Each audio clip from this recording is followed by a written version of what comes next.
Yeah, I think there's a lot to unpack there. One, I think the most important thing to say is there's no room in baseball for throwing at someone's head intentionally. There's absolutely nothing that can happen on a baseball field that's worth risking someone's life, their lifelong health, and their quality of life, stuff like that. And getting hit in the face, getting hit in the head with a baseball thrown that hard is definitely something that can be life altering. So that's the first place to start. Now, whether Joe threw it at Alex and Correa, I'm not sure.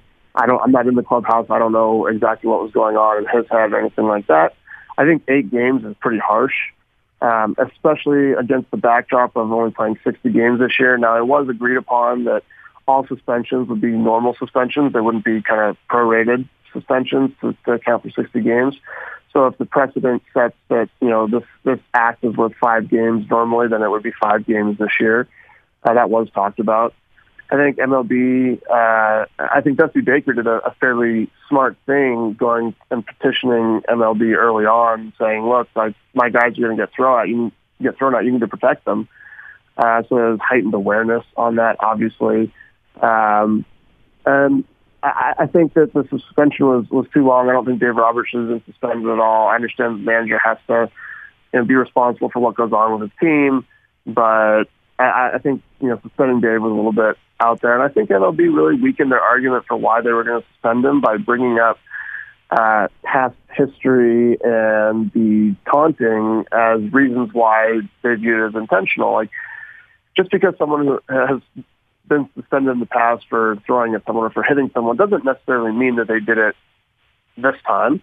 I mean, one of the pitches that went, kind of behind Correa's head was a breaking ball, so it's tough to say that someone's intentionally throwing a breaking ball at someone's head. And then to start saying that the taunting afterwards and the talk, the words, were proof that he did it on purpose, I think that really weakens their argument, because he struck out Correa on a breaking ball, and but what he supposedly said and drawing back and forth is something that happens during every single game, whether it's coming from the dugout, whether it's coming from the mound to the hitter, whether it's a hitter gets hits a home run and says something to the pitchers are running bases. Like, this stuff happens all the time. Now, obviously, there's tension between the Dodgers and the Astros, and so the temperature rose pretty quickly there.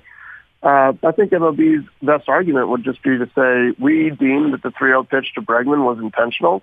There's no place for that, and you're suspended, period. So those are kind of my thoughts. For everyone saying that, the Astros deserve to be thrown at, and this is what they're finally getting theirs or whatever. I don't agree with that. I mean, I don't agree with how the suspensions were handed out and how the whole thing was handled, but it's in the past now. It's time to play baseball. Like I said, to start this answer off, like, nothing that happens on a baseball field is worth someone's life. So the best way to go about, getting revenge or payback is beat the Astros and then do some taunting. But don't throw at people. Remind them that they cheated. Remind them that they cheated baseball, that they harmed people financially, that they harmed the integrity of the league.